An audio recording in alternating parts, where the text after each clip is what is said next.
Entretanto, os fariseus, sabendo que ele fizera calar os saduceus, reuniram-se em conselho. E um deles, intérprete da lei, experimentando-o, lhe perguntou. Mestre, qual é o grande mandamento da lei? Respondeu-lhe Jesus: Amarás o Senhor teu Deus de todo o teu coração, de toda a tua alma e de todo o teu entendimento. Este é o grande e primeiro mandamento. O segundo, semelhante a este, é: Amarás o teu próximo como a ti mesmo. Destes dois mandamentos dependem toda a lei dos e os profetas. Então, como podemos observar, Mateus falando a nós, estão reportando aí ao Êxodo, né, o livro do Êxodo, Deuteronômio, acerca dos 10 mandamentos. Aprendemos bem os 10 mandamentos aqui na escola dominical bíblica, né, escola dominical de férias, EDF, né, dirigida pelo presbítero Wesley, e teve até uma musiquinha legal, né, do pessoal aí do grupo 3, né, fez uma musiquinha muito legal para a gente gravar. E aí, a partir dos 2 mandamentos que nós mencionamos, vem todos os outros, né, não matarás, não furtarás, de acordo com aquela musiquinha que a gente aprendeu. E aí, nessa perspectiva, como amar alguém que não conhecemos? Essa é a grande verdade. E, de fato, lá em 1 João, os irmãos abram por gentileza, 1 João, capítulo 4, versículo 20, João fala exatamente isso. Primeira epístola de João, no capítulo 4, versículo 20, eu lerei, os irmãos acompanham por gentileza. Diz assim: se alguém disser amo a Deus e odiar o seu irmão, é mentiroso. Pois aquele que não ama ao seu irmão, a quem vê, não pode amar a Deus a quem não vê. De fato, né? Se não sabemos dar o amor ou receber o amor, deixamos de experimentar tudo que Deus tem para que nós experimentemos. E aí, o que acontece? Inicialmente, quem seria Deus? Vamos conhecer Deus, né? Então, se nós não temos capacidade de amar quem não conhecemos, qual seria a definição de Deus? Vamos lá então. Mais um, por gentileza. Isso. Então, lá na Confissão de Fé de Westminster, seu capítulo 2, diz que há um só Deus, vivo e verdadeiro, o qual é infinito em seu ser e perfeições. Ele é um Espírito puríssimo, invisível, sem corpo, membros ou paixões. É imutável, imenso, eterno, incompreensível, onipotente, onisciente, santíssimo, completamente livre e absoluto, fazendo tudo para a sua própria glória e segundo o conselho da sua própria vontade, que é reta e imutável, é cheio de amor, é gracioso, misericordioso, longâmico, muito bondoso e verdadeiro, remunerador dos que o buscam, e, contudo, justíssimo e terrível em seus juízos, pois odeia todo pecado, de modo algum terá por inocente o culpado. Então, já definimos Deus. Definição rebuscada, né? Muitos detalhes. Disso tudo aí, ó, com relação a Deus, o que nós podemos destacar como palavrinha-chave? Amor. Então, se você tivesse aí a folhinha, pediria para passar o verdinho, né? Deus resume-se em amor. E aí, nessa perspectiva, podemos entender que muitas pessoas querem amar a Deus, né? Gostariam de amar a Deus, mas não sabem. Muitas pessoas não sabem nem mesmo amar as outras pessoas, de fato, né? E qual seria o órgão físico nosso que seria o precursor do amor? Quem que arriscaria dizer aí? O que nós associamos sempre o amor ao coração, né? Coração. Como amar alguém se o nosso coração é de pedra, né? Cheio de rancor, cheio de ódio, né?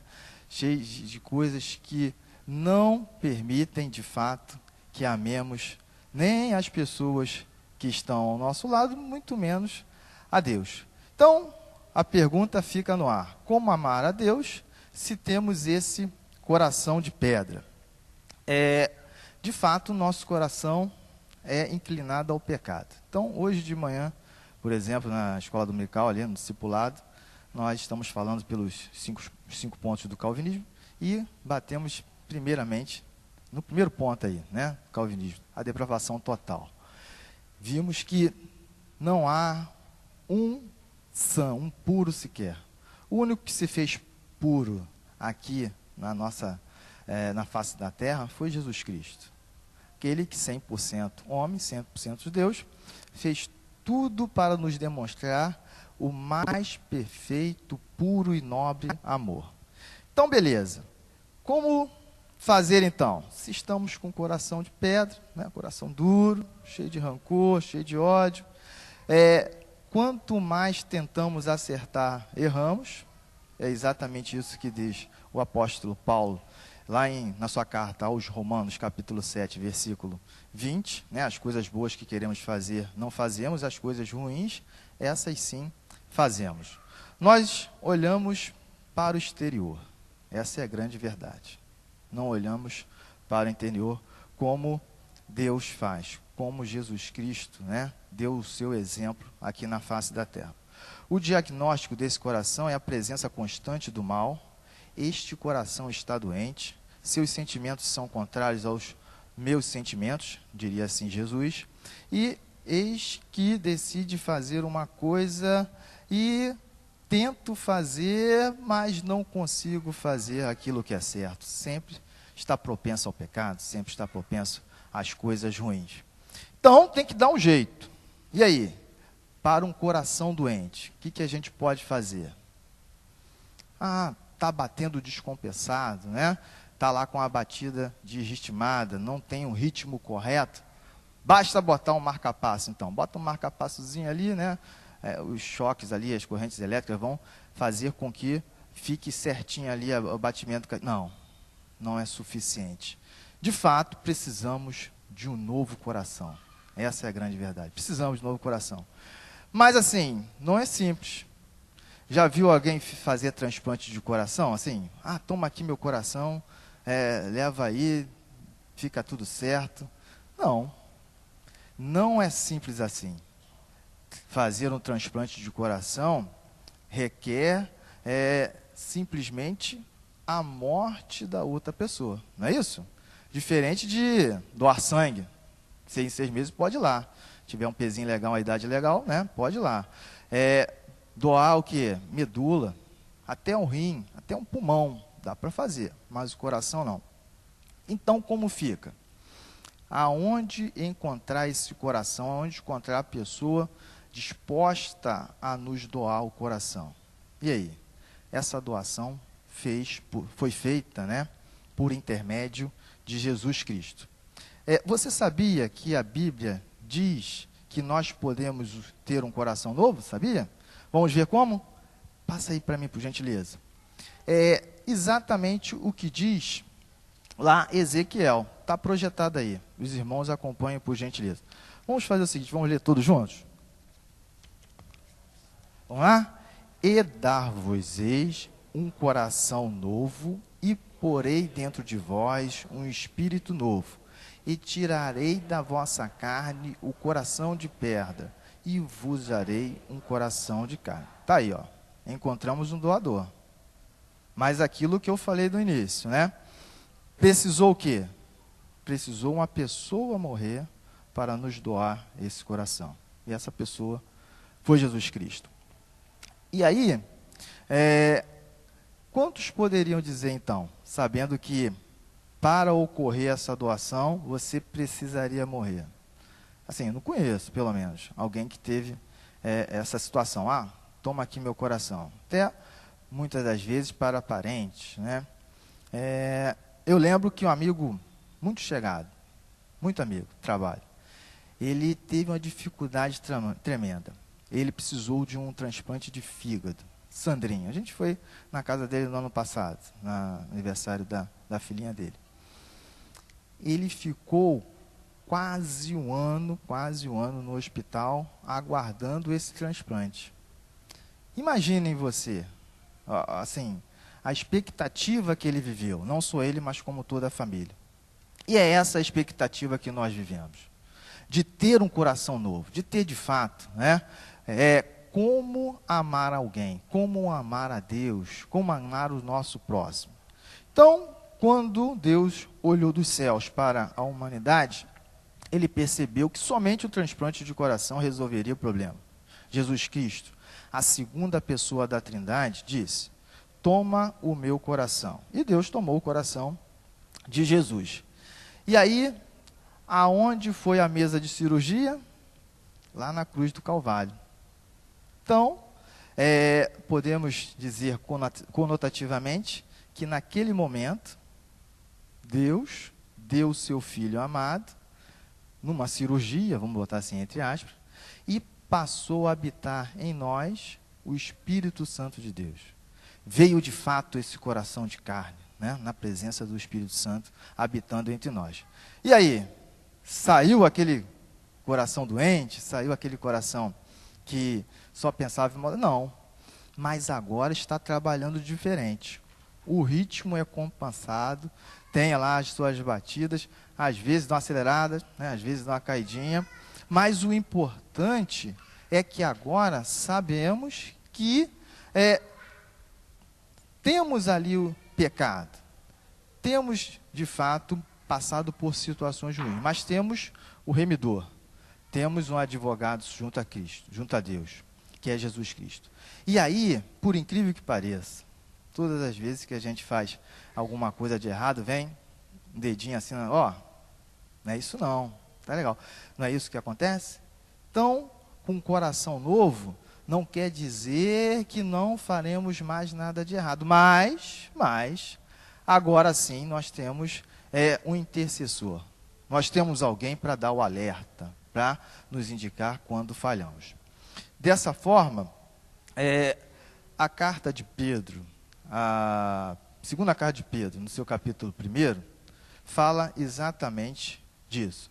Vamos lá? Essa está pequenininha, vê se eu consigo aí. Deixa eu ler, os irmãos acompanhem por gentileza. Visto como, pelo seu divino poder, nos têm sido dadas todas as coisas que conduzem à vida e à piedade, pelo conhecimento completo daquele que nos chamou para a sua própria glória e virtude, pelas quais nos têm sido doadas as suas preciosas e muito grandes promessas, para que por elas vos torneis coparticipantes da natureza divina, livrando-nos da corrupção, das paixões que há no mundo.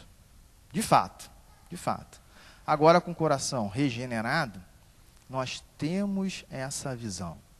Nós temos exatamente o discernimento de saber o que é certo, o que é errado. Cabe-nos, portanto, quando de fato fizermos as coisas erradas, clamarmos o perdão junto a Cristo. Aqui aprendemos, portanto, que o novo coração que nos foi dado por Deus é a natureza divina que passa a habitar em nós. Nosso coração humano continua o mesmo. O que há de novo é a sua capacidade de amar a Deus, que antes ele não tinha.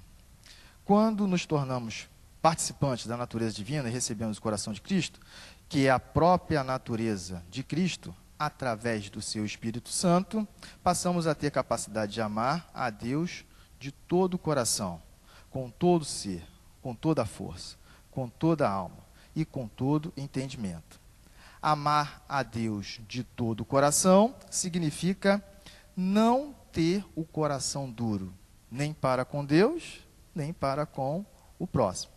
Então, quando experimentamos, esse transplante do coração, temos nisso o amor de Cristo, verificado. E aí, nosso coração deixa de ser duro, deixa de ser de pedra, porque o Espírito Santo colocou o coração de carne verdadeiramente em nós. Então, podemos dizer que praticar a obediência, a moral, fazer as coisas moralmente certas, tornou-se uma necessidade constante dentro de mim, dentro de cada um de nós, forçando-nos a pressionar-nos, a agirmos corretamente. Muita gente acha que, primeiro, temos que fazer as coisinhas certinhas, tudo direitinho, para depois alcançar a Deus. Isso vem automaticamente. quando de fato você passa a ter o coração de Cristo batendo no seu peito. De vez em quando, né, podemos nos debater, mas aí, isso tudo que a gente faz, né, pode nos afastar de Cristo? De fato afasta. Mas você tem a capacidade de dar a volta com relação àquilo que você tem como pecado. Está habitando em você o Espírito Santo, seu corpo é templo do Espírito Santo. E aí você tem, né, dentro de si mesmo, essa vozinha falando, ó, isso não está certo. E aí, no tempo de Deus, Ele que sabe todas as coisas, é o soberano, né? Tem o seu nome escrito lá desde o início dos tempos. Ele saberá, Ele fará com que você reconheça isso de fato. E cabe a cada um de nós fazer com que a cada dia tenhamos essa preocupação de amar a Deus e amar ao próximo cada vez mais. Isso significa que realmente amar a Deus de todo o coração, de toda a alma, de todo o entendimento, não é simplesmente um exercício intelectual, né, em torno de crenças, opiniões religiosas, mas está conectado de fato nossa mente com a mente de Cristo. Ser o nosso pensar, o pensar de Cristo. E Deus, que é onisciente, né, onipotente, que sabe todas as coisas, reparte essa natureza do conhecimento para conosco. Embora sejamos limitados, Deus nos dá a capacidade para entendê-lo. Quando passarmos a amá-lo de toda a alma, de toda a mente, de todo o coração, então começaremos a amá-lo de toda a nossa forma. Vamos a mais um slide? Isso. Então, vamos abrir aí, por gentileza, em Lucas, capítulo 10, de 25 a 37. Coloquei errado ali, tá? Lucas, capítulo 10, de 25 a 37.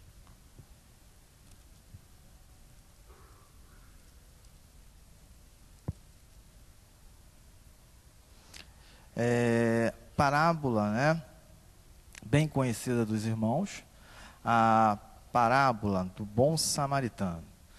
E assim, a proposta dessa série de mensagens é realmente fazer com que as coisas pareçam simples, tá? Então, tem que captar da melhor forma possível aquilo, né, que muitas das vezes pode parecer difícil, rebuscado, tem que ser, né, a chegar a nós com a maior simplicidade possível. E era assim que Jesus buscava fazer nos seus ensinamentos. Ele comparava exatamente, né, o dia a dia daquela localidade e fazia com que nós refletíssemos. De modo que até hoje, né, a gente lembra nitidamente quando falamos de certas parábolas, né? Dentre elas, a parábola do bom samaritano. Então, eu lerei, os irmãos acompanhem por gentileza. Lucas, capítulo 10, de 25 a 37. Diz assim: E eis que certo homem, intérprete da lei, se levantou com o intuito de pôr Jesus à prova e disse-lhe: Mestre, que farei para herdar a vida eterna? Então Jesus lhe perguntou: Que está escrito na lei? Como interpretas? A isto ele respondeu: Amarás o Senhor teu Deus de todo o seu coração, de toda a tua alma, de todas as tuas forças, de todo o teu entendimento, e amarás o teu próximo como a ti mesmo. Então Jesus lhe disse: Respondeste corretamente, faze isto e viverás.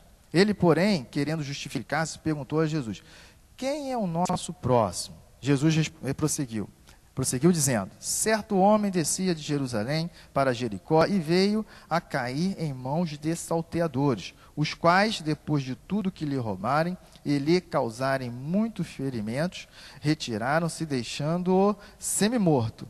Casualmente descia um sacerdote por aquele mesmo caminho e, vendo-o, passou ao largo. Semelhantemente, um levita descia por aquele lugar e, vendo-o, também passou ao largo. Certo samaritano que seguia a seu caminho passou-lhe perto e, vendo-o, compadeceu-se dele. E, chegando-se, Pensou-lhe o ferimento, aplicando-lhe óleo e vinho, e colocando-o sobre o seu corpo, o seu próprio animal. Levou-o para uma hospedaria e tratou dele. No dia seguinte, tirou 2 denários e os entregou ao hospedeiro, dizendo: cuida deste homem, e se alguma coisa gastares a mais, eu indenizarei quando voltar. Qual destes 3 te parece ter sido o próximo do homem que caiu nas mãos dos salteadores?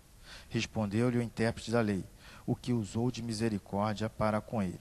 Então lhe disse: vai e procede tu de igual modo. Precisa explicação. Está tudo aqui, né? Precisa explicação. Então, sacerdote, pessoa que imaginamos saber a palavra de Deus, né? Imaginamos que também siga a palavra de Deus. No entanto, não fez nada. Levita, né? Pessoa que cantava no templo, né? Bem próxima a Deus, pelo menos esperamos. E aí, se preocuparam tanto em saber a palavra de Deus, em louvar a Deus, mas faltou a coisa básica. Faltou a coisa básica, o amor ao próximo. E o amor ao próximo, conforme vimos lá em 1 João 4,20, nos conduz ao amor a Deus. Então, para que saber tanto? Ou pelo menos, se sabemos tanto de tantas coisas, e nos esquecemos das coisas básicas, das coisas basilares, né, digamos assim, o alicerce, que tem que ser o amor. Tem que ser o amor. Então, nessa perspectiva, né, podemos então verificar que algumas vezes pensamos que podemos medir o nosso amor de Deus pelo sentimento que temos, pelo que oramos, pelo que fazemos, pelo que cantamos, né? Não necessariamente é só isso. O detalhe é esse. Claro que o louvor é importante, claro que a palavra de Deus é importante, mas não podemos nos esquecer do princípio, exatamente da mola propulsora. O que Jesus veio exatamente trazer aos seus naquele momento? O amor. O amor de Deus para com o próximo, né? E o amor que Jesus demonstrava por Deus. Sendo assim, podemos dizer que Jesus, verificando todas essas coisas, ele diz: quero saber daquele que está caído na estrada. Quero saber se você está envolvido com ele. Quero saber se você está montado num jumentinho, né, oferecendo ajuda, ou está naquele alazão, né, aquele cavalo bonito, né, do Beto Carreiro, para, né, levar, né, para tudo que é lugar. Não é verdade? Para ir, né, passar ao largo, deixando ali quem de fato precisa de você. Então, os samaritanos não eram bem vistos pelos judeus. Eles ficavam ali entre a Judéia e a Galiléia, né, na região montanhosa. Hoje, né, fica ali entre Israel e a Cisjordânia, né, Olom.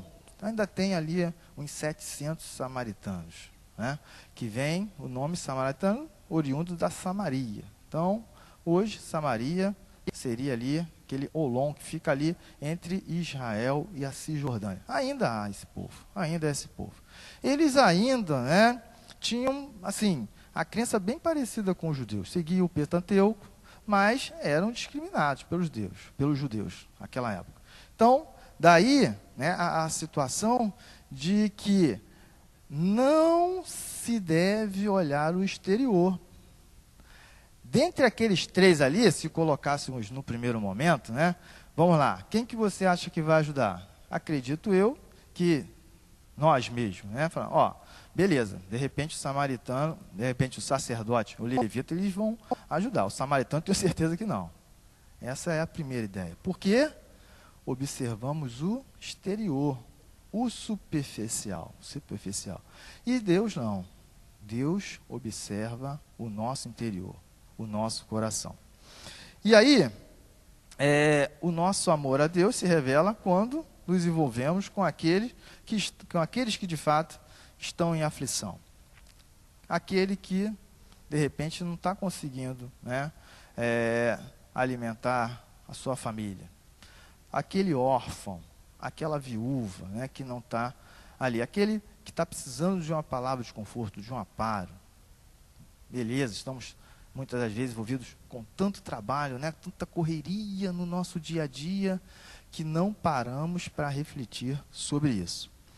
E aí, eu destaquei alguns detalhes que podem ser empecilhos com relação a essa ajuda. Então, 3 fatores que geralmente devemos observar quando ajudamos alguém caído no caminho. Na perspectiva aí do bom samaritano. O primeiro fator risco. Fator risco. Olha só, o camarada foi assaltado, né, roubaram tudo dele, tá? O machucaram, está lá, estendido no chão, na beira da estrada. Imagina você, ó, parar com seu jumentinho, pode ter outros salteadores ali, ó. Pode ter outros ladrões que, ó, vão em cima de mim. O samaritano não se preocupou com isso. Gente, tudo que a gente faz na vida tem risco. Tudo que a gente faz na vida tem risco. O simples fato de pegarmos o ônibus para ir no nosso emprego, ó, tem tudo para dar errado. Tem tudo para dar errado. Então, quem coloca, assim, em primeiro lugar, os riscos que vai correr, né? Vou deixar de fazer isso, vou deixar de fazer aquilo, não faz nada, fé, não faz nada. Então, primeiro detalhe, fator risco. Deve ser observado, claro, com prudência. Mas não devemos agir, deixar de agir a partir dessas circunstâncias. O segundo, ó, fator compaixão. Fator legal. Então, esse fator compaixão por parte do bom samaritano só pôde ser observado no momento que ele parou ali, ó, para observar as pessoas, aquele que estava necessitado. Sentiu o cheiro, viu as feridas, né? Viu de fato a necessidade, que não pôde ser observado pelo sacerdote nem pelo levita. Passou ao largo, nem olhou, ó, nem viu. Então, se nós fecharmos os olhos para aqueles que de fato, né, precisam, dependem da nossa compaixão, não vamos observar mesmo nada. Não vamos observar mesmo nada. E o outro é o fator inadequação. A Bíblia não relata. Mas para onde o samaritano estava indo? Não sei. Tinha um compromisso? Possivelmente. E aí, ó, era inadequado para ele, naquele momento, parar para prestar socorro a uma pessoa. Ó, aquele compromisso que eu tenho, ó, deixei de fazer. Já não tenho como, assim, honrá-lo. Dessa forma, tudo vai nos parecer também inadequado quando também buscamos ajudar alguém. Por quê? Temos tantas coisas para nos preocupar. E assim, né, que geralmente a gente pode pensar, poxa, eu estou cheio de problema, mais um problema. Assim, se não for esse, vai ser outro. A nossa vida, infelizmente, né, é cercada de situações que nós temos que, a cada dia, reverter. Aquele velho ditado, né, o velho ditado, né, cada dia se mata um leão. Não é? Então, mais um problema, mas outro que de fato não seria um problema, seria exatamente uma solução de um problema para alguém, pode ser um fator que nos trará ali inadequação. Então, com relação a isso, podemos destacar esses 3 fatores que muitas das vezes nos impedem de ver, de ter exatamente, vamos dizer assim, uma visão macro, uma visualização do problema que uma pessoa do nosso lado pode estar passando. Seriam esses 3 fatores: risco, compaixão e inadequação. E aí, diante de tudo isso que nós falamos, como saber de fato quem é Deus? Como saber de fato quem é o nosso próximo? Mais um aí, por gentileza. Um menininho perguntou a Deus, melhor, perguntou ao seu pai quem era Deus, qual o tamanho de Deus. E aí o pai mostrou, ó, é do tamanho daquele avião lá. Tá? O avião estava lá em cima, né? Voo de cruzeiro, vários pés. E aí ele falou, poxa pai, mas é daquele tamanhozinho, tão pequenininho, né? Aí o pai falou assim, não, vamos então ao aeroporto. Aí chegou lá, aí mostrou aí, ó, o Airbus, né, A380, maior avião de passageiros. Puxa, pai, né? Esse avião é muito grande. Eu falei, é aquele mesmo que você viu lá em cima. E aí, o que nós podemos concluir? Saber o tamanho de Deus, né? Saber quem é Deus, isso será determinado pela distância que estamos entre ele. Se está muito distante, ó, está pequenininho, né? Se está bem próximo, bem juntinho a nós, podemos de fato observar a grandeza, podemos de fato verificar o tamanho de Deus nas nossas vidas. Que Deus nos abençoe.